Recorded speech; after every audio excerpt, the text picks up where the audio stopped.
The White House has issued one of its sharpest warnings yet on Cuba, openly claiming the Cuban government is on its last leg, as President Donald Trump ramps up pressure on Havana.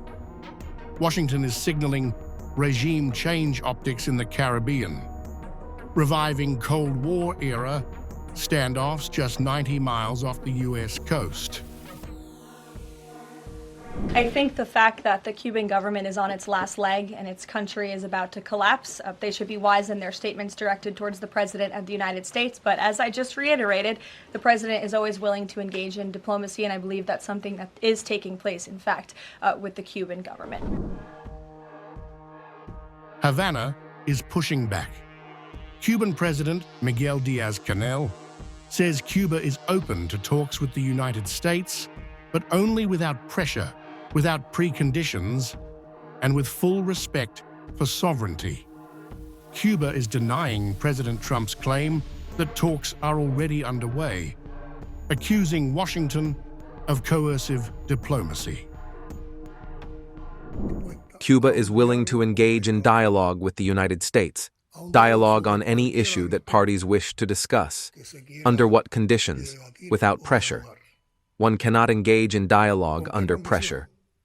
Dialogue must take place without preconditions, on equal footing, and with respect for our sovereignty, our independence, and our self-determination.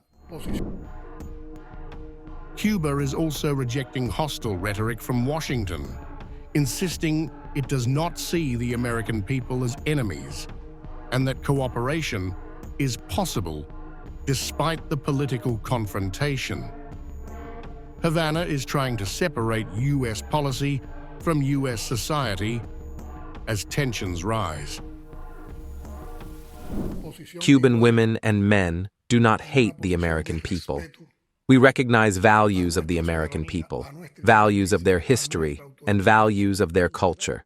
When opportunities have existed for spaces of engagement between our peoples in different sectors, scientific, sports, religious, cultural, health, and even political dialogue, we have found many areas where we can work together. Havana says U.S. pressure is now directly hitting Cuba's economy and energy lifelines. Diaz-Canel accuses Washington of using tariffs and coercion to choke fuel supplies, worsening shortages across the island.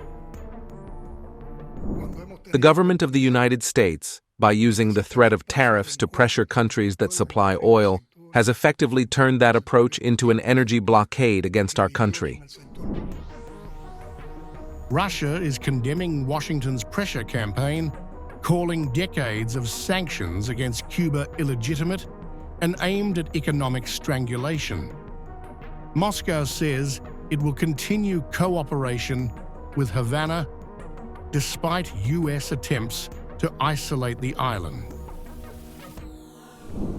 We cannot accept attempts to create obstacles to international cooperation, especially with a country in which the difficult socioeconomic situation of the American trade, economic, and financial blockade, which has caused for almost 70 years, has been largely avoided. We are determined to develop our bilateral cooperation in a consistent manner for the benefit of the peoples of our states to strengthen international security and stability.